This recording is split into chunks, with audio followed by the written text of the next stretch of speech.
Hello, and welcome to the North Coast Journal Preview. This is a show where we take a look at what's coming to the current edition of the North Coast Journal. I am your host, Tanya Shrum.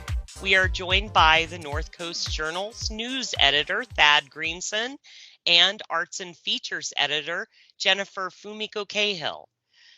Thank you for being here, and I welcome both, and I hope you're having a great week. It's only Wednesday. Nice to get to rain earlier. Yeah, absolutely. I think we're having a great week so far. I'm loving the cool weather. So we definitely have a wonderful cover story to go over this week. Thad, would you like to tell us a little bit about what we can expect?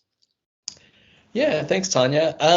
This week I dove into the story of Steve Dinsmore, who has had quite the yo-yo of experience over the last 15 months or so. So Stephen is a local guy, went to Eureka High School, and was convicted back in 2006 and sentenced in 2007 for assault on a peace officer. So Steve was, as he says, in the throes of kind of a downward spiral caused by addiction at the time, and had a misdemeanor warrant out for his arrest, and really did not want to go back into custody. Was stopped in a traffic stop by Humboldt County Sheriff's Deputy Justin Breaux, who's now actually the undersheriff. And Steve tried to flee the traffic stop, and was involved in a altercation of sorts, as Deputy Breaux and three others tried to kind of wrestle him into compliance and into custody. And during that altercation, Stephen pulled a pistol from his waistband and reportedly pointed it at Deputy Breaux and threatened to shoot him if they didn't let him leave. At which point, another deputy, Mike Fridley, who's now retired but went on to become I think a sergeant in the sheriff's office, reached over and, right as Steve was pulling the trigger, grabbed the handgun and somehow miraculously got his finger between the hammer and the firing pin and prevented it from firing. After which they were able to safely get Steve into custody, and he was ultimately sentenced he was ultimately convicted by a jury and then sentenced in 2007 to serve 30 years and 4 months in state prison.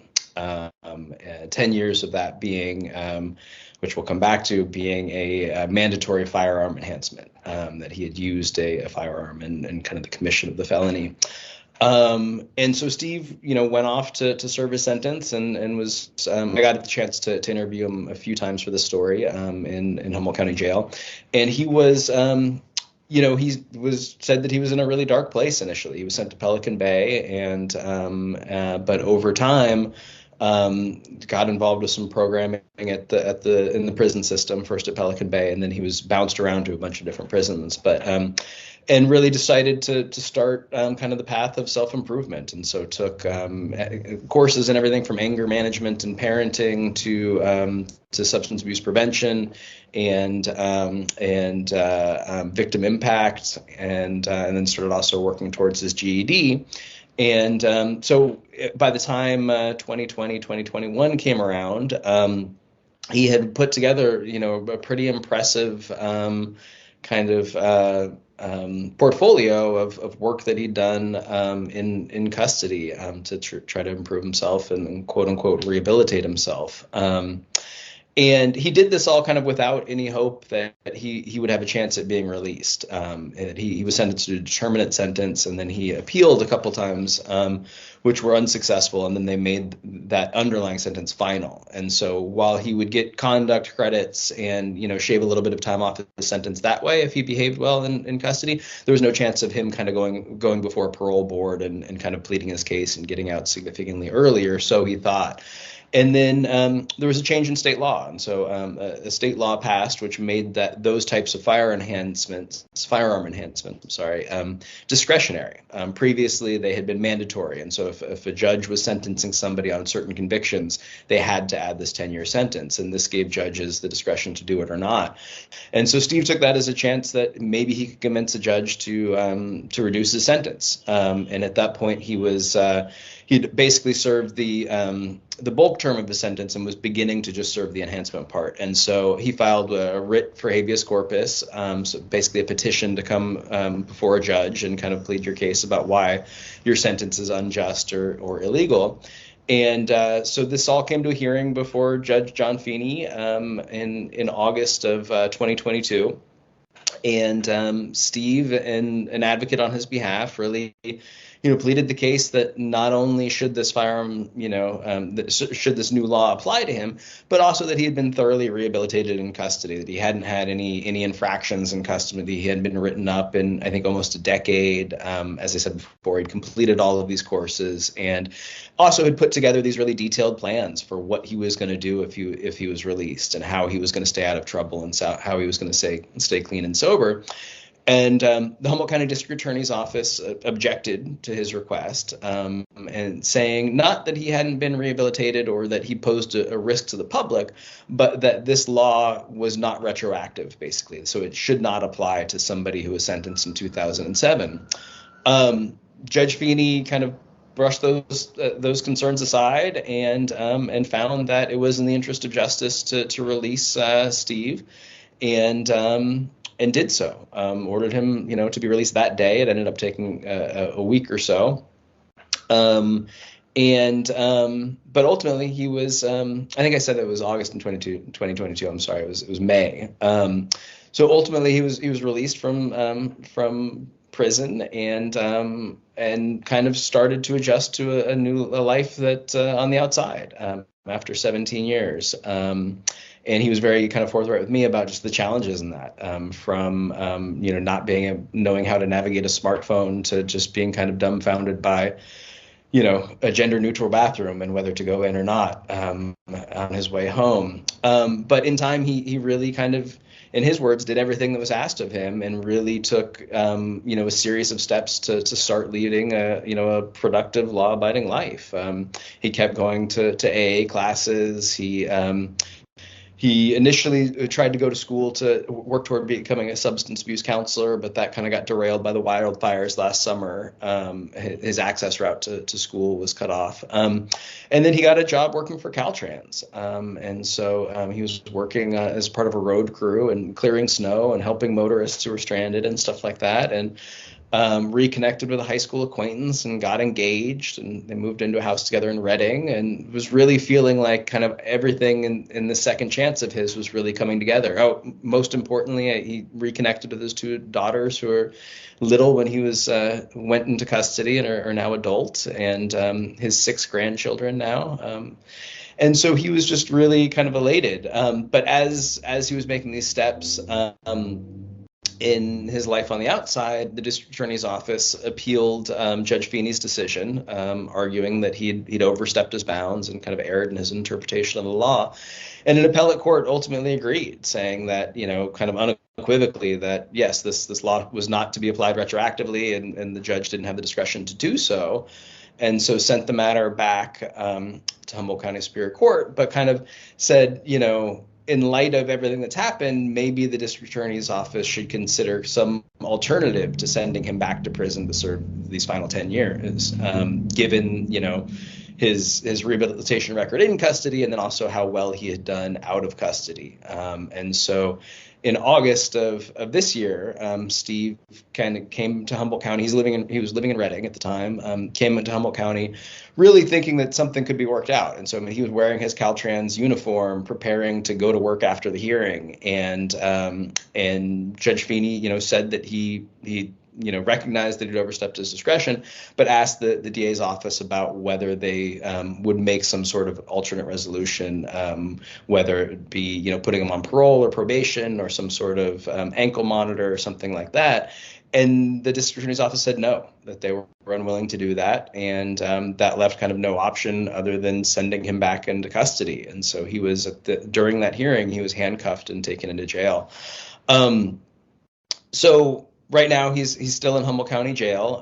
They've stayed sending him back to state prison pending this new law that was kind of working its way through the system as a result of Steve's situation. So Richard Buckner, I think is how you pronounce his name, was his appellate attorney, and felt so strongly about Steve's case that he worked with a assembly member down in San Francisco to craft a new law that would basically apply this new sentencing option for judges retroactively, so it could apply in Steve's case.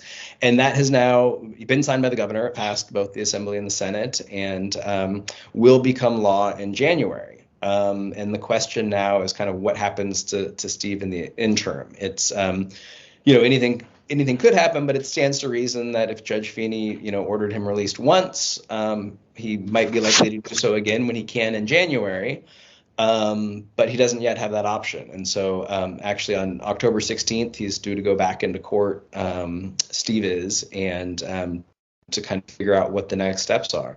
And his attorney, Ben McLaughlin, his local attorney, is hopeful that they can work something out to release him now. And kind of saying that this is likely to happen in January anyway, so why hold him in custody until then?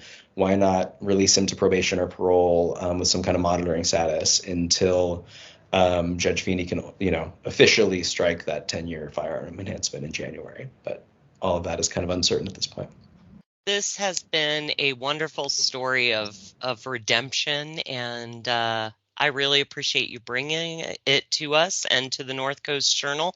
Do you have any final thoughts about the story?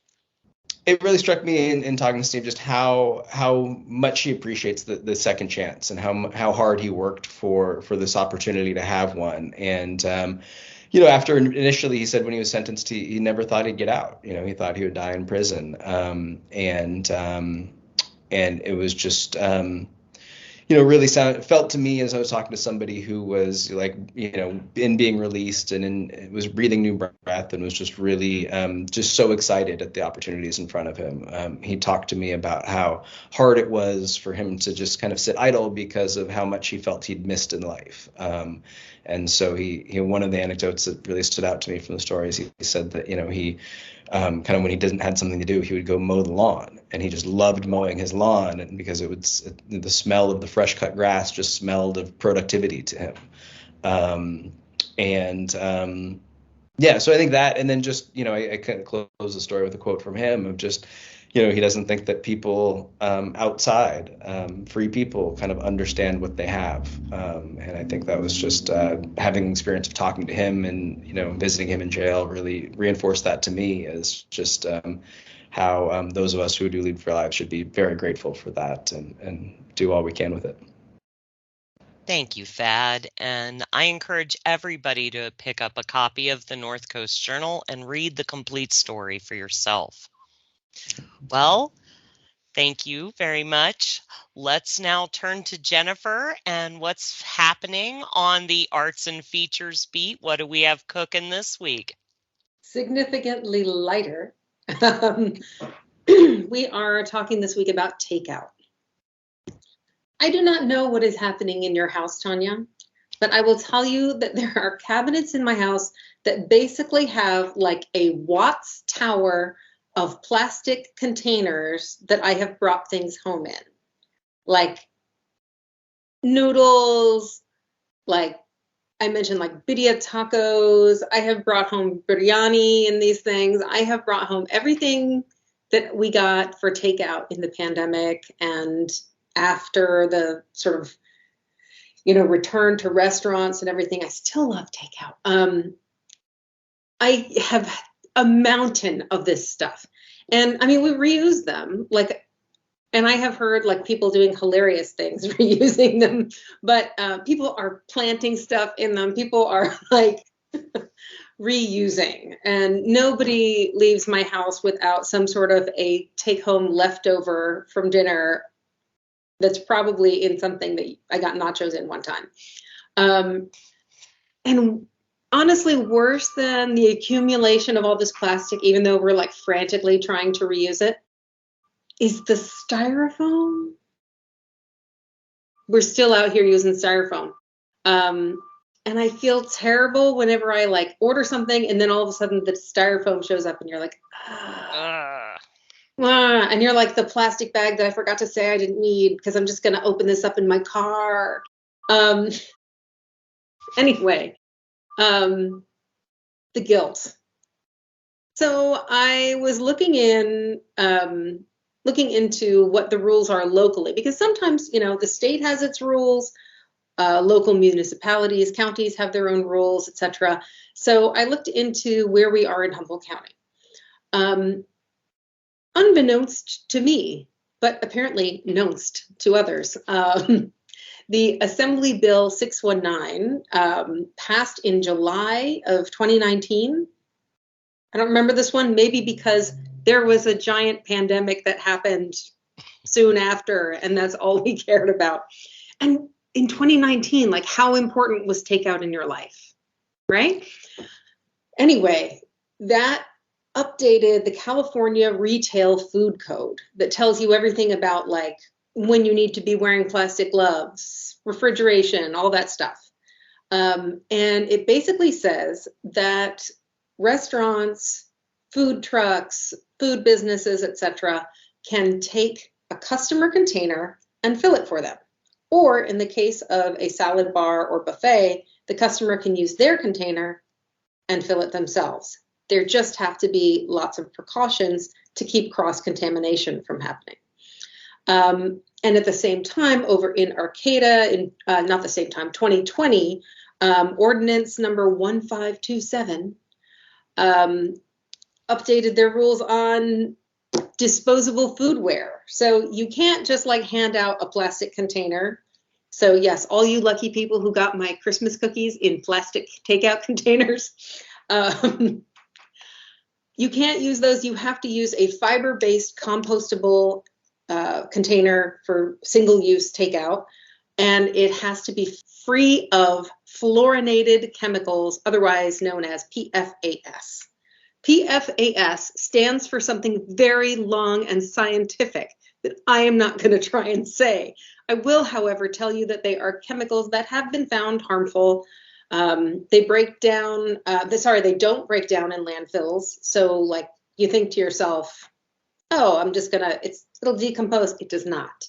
And that might be like the plastic lining in a paper cup or something. So it looks like it's going to be eco-friendly because it's paper, but maybe the plastic lining has this PFAS stuff in it. It also can contaminate water and what's called bioaccumulate in wildlife. Bioaccumulating sounds, again, like something that like Silicon Valley tech bros do to live longer, but it is in fact when chemicals build up in your body and eventually make you sick. Bad chemicals like plastics, microplastics, ew. So anyway, Arcata has made that a no-go. So good in some ways, but also difficult for vendors. I talked to a couple of food truck vendors because, that's your main business is the takeout. Restaurants, of course, takeout is still happening, but for food trucks, this has always been their mode, right? So I talked to Jacques Mua from the New News truck. You may have seen it. It is bright red and smells like noodles. And he pays something like $35 for a stack of 75 plastic containers for noodles. He's got and that's quite a bit actually, right? And that's going to cut into your profits. It raises the price of food. But he's in a particular jam because not every container, like paper container, eco container, compostable container, can hold hot soup. Not for long anyway. And the ones that can are basically like, it's just priced out of range. It's no longer plausible. When he does the Friday night markets, he has to use a paper container, but I believe that still has a plastic lining in it because you just cannot put hot soup in a fibrous, compostable container. Not if you want to maintain the health of your lap. So he was really wanting to do more eco-friendly stuff, but just found it kind of not doable. However, some of his customers are very happy to bring back those same plastic containers that he has sold his noodles in, washed, of course, and he's happy to refill them. He did not know about this assembly bill. And in fact, nobody that I talked to knew about it. They know about the Arcata ordinance, but they did not know about the rules that were established for handling and everything else. But they were already following protocols that fit. So it didn't really require them to change much. For example, if he takes a container from my home and puts his delicious spicy pho noodles in there, what he does is he gets everything ready first and then takes the container from you and never sets it down.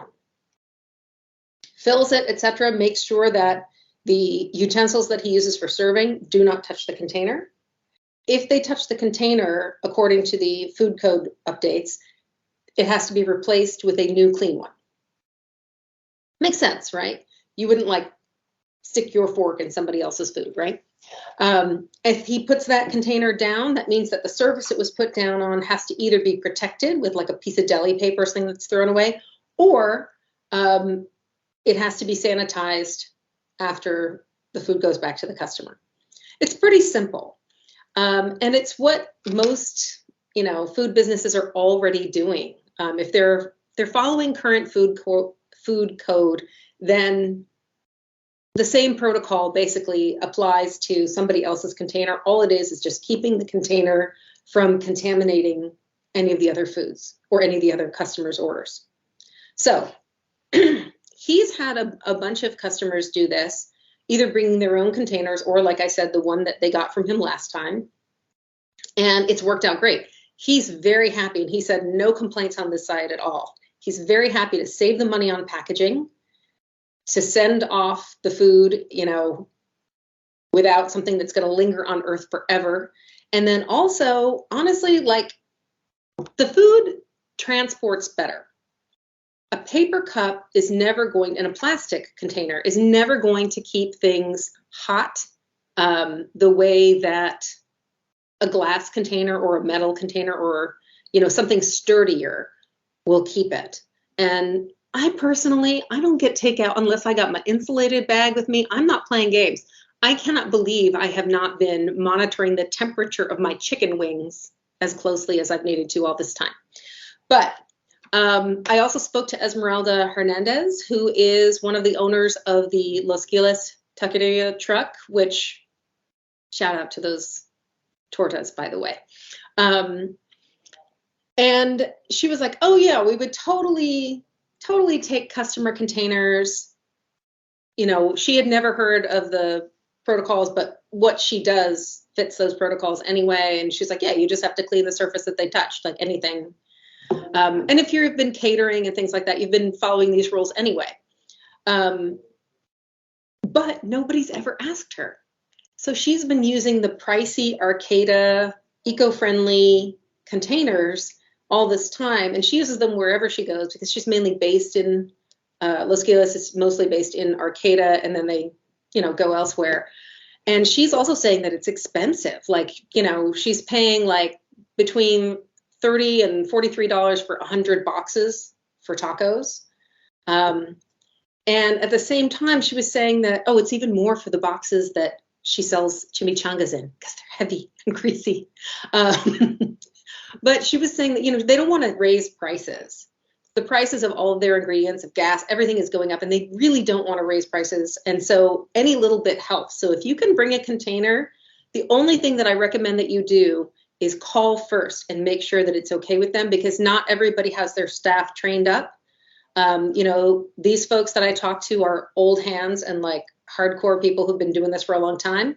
But double check with businesses before you show up and make sure that your container is clean, like your mom would be okay with it clean and sturdy, durable. We have the the list for the requirements for the container that you need to use in the story, but mainly they have to be corrosion resistant, non-absorbent, a cleanable surface. You know what we're talking about, glass, metal, or really sturdy plastic. But it's a great opportunity to do a little something better for our local businesses and better for the planet. Thank you so much, Jennifer. Thank you for bringing that to us. And that about wraps up our time for this week. The current edition of the North Coast Journal is available on newsstands now. Pick up your copy today. Of course, you can find it online at northcoastjournal.com. I am Tanya Shrum. Thanks for being with us, staying informed and supportive of our community here on the North Coast.